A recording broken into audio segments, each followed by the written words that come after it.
Episode की शुरुआत बहुत ही शांत और सुखद माहौल से होती है। रसोई में मंगल अपने हाथों से लड्डू बना रही होती है। उसकी आंखों में सच्चाई और चेहरे पर एक अलग सी चमक होती है। वह हर आटे की लोई में भगवान का नाम जपते हुए लड्डू बनाती है। तभी सौम्या वहां दाखिल होती है। उसके हाथ में एक गिलास जूस होता है, लेकिन उसकी नीयत उस जूस जितनी साफ नहीं होती। वह सबसे पहले कुसुम के पास जाकर मीठे लहजे में कहती है, दीदी, ये जूस पी लीजिए, आप थक गई होंगी। कुसुम मुस्कुराकर मना कर देती है, नहीं सौम्या, अभी मुझे भूख प्यास नहीं है।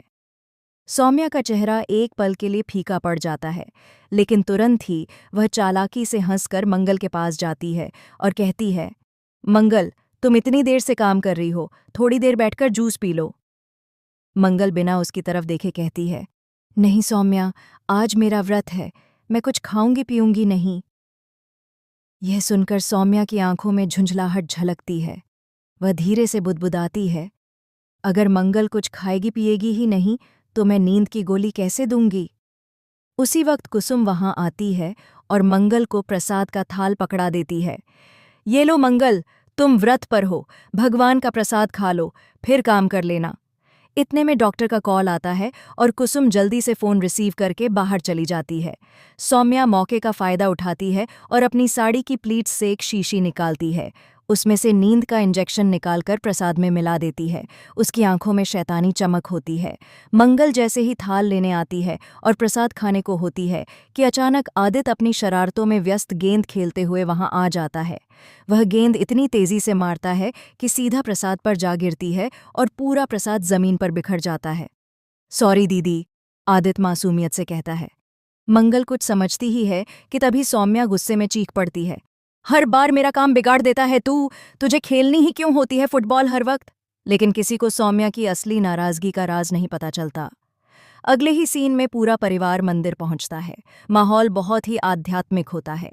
मंगल सबको फूल बांटती है ताकि हर कोई भगवान को फूल अर्पित कर सके और अपनी मनोकामना मांग सके। तभी घंटियों की गूंज और शंखनाद के बीच आरती शुरू होती है। सब भगवान के भजन में डूबे होते हैं। आरती के बाद अचानक सुदेश कुसुम की मांग में सिंदूर भर देता है।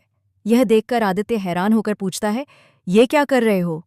ये लाल रंग क्यों डाला? कुसुम मुस्कुराकर बताती है, ये सिंदूर है बेटा। हर पति अपनी पत्नी की मांग में सिंदूर भरता है। यह उसके जीवन भर के साथ का प्रतीक होता है। आदित्य की आंखें चमक उठती हैं। वह मासूमियत से पंडित जी के पास जाकर सिंदूर मांगता है और जैसे ही मंगल की मांग भरने को होता है, मंगल घबराकर उसका हाथ रोक लेती है। नहीं आदित्य, अभी नहीं। मंगल की आंखों में भय झलकता है। आदित्य नाराज होकर मुंह बनाता है और गुस्से से कहता है, कट्टी, और वहां से चला जाता है। आंटी मंगल के पास आती है और कहती है, मंगल, आभूषण और चढ़ावे की व्यवस्था तुम देख लेना, फिर विसर्जन के लिए भी जाना है। मंगल सिर हिलाकर जवाब देती है, जी आंटी, मैं सब देख लूंगी। लेकिन किसे पता था कि यह छोटा सा काम उसकी जिंदगी को सबसे बड़े खतरे में डाल देगा। मंगल अकेली कमरे में आभूषण पेटी में रख रही होती है। तभी उसे अचानक अजीब सी घुटन महसूस होती है। उसका गला सूखने लगता है और आंखों के सामने अंधेरा छाने लगता है। वह सहारा लेकर खड़ी रहने की कोशिश करती है, लेकिन उसके कदम लड़खड़ाते हैं और वह जमीन पर गिर जाती है। इतने में सौम्या धीरे धीरे अंदर आती है। उसके हाथ में एक छोटी सी धूप की कटोरी होती है, जिससे जहरीला धुआं उठ रहा होता है। वह मुस्कुराकर कहती है, कितनी बार मैंने कहा था कि मेरे रास्ते से हट जाओ मंगल, पर तुमने मेरी बात कभी नहीं मानी। अब देखो, इस धुएं से तुम हमेशा के लिए बेहोश हो जाओगी। सौम्या धीरे धीरे मंगल को घसीटकर संदूक में डाल देती है और ऊपर से ताला लगा देती है। वह दबी आवाज में कहती है, गणपति के साथ आज तुम्हारा भी विसर्जन होगा। उधर आदित्य इधर उधर मंगल को ढूंढ रहा होता है। वह सोचता है कि शायद मंगल नाराज होकर चली गई है, लेकिन उसका दिल बार बार कह रहा होता है कि कुछ गड़बड़ है। सौम्या बाहर आकर मासूम बनते हुए आंटी से कहती है, आंटी, पंडाल के पीछे संदूक में सामान रखा है, विसर्जन के समय ले जाना मत भूलना। आदित्य सौम्या की तरफ देखकर गुस्से में कहता है, तुमने ही मंगल को भगा दिया, तुम हमेशा लड़ाई करती रहती हो। सब परेशान हो जाते हैं। लड़के संदूक उठाकर बाहर ले आते हैं। कुसुम की आंखें बार बार नम हो रही होती हैं। वह घबराकर कहती है, मंगल कहाँ गई?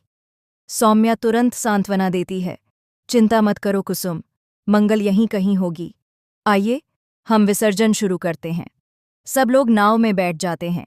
नदी किनारे लहरों की आवाज़ गूंजती है। चारों तरफ मंत्रोच्चार होता है। आदित्य का दिल बहुत बेचैन होता है। वह नाव में बैठते हुए कहता है, मेरी दोस्त कहाँ गई? वह ठीक तो होगी ना? लेकिन इसी वक्त कैमरा उस बंद संदूक पर जाता है जिसमें मंगल अंदर बंद पड़ी होती है। उसका चेहरा पसीने से भीगा होता है, सांसें टूट टूट कर चल रही होती हैं। वह अंदर से धीरे धीरे तख्ते पर हाथ मारती है, पर बाहर कोई उसकी आवाज़ नहीं सुन पाता।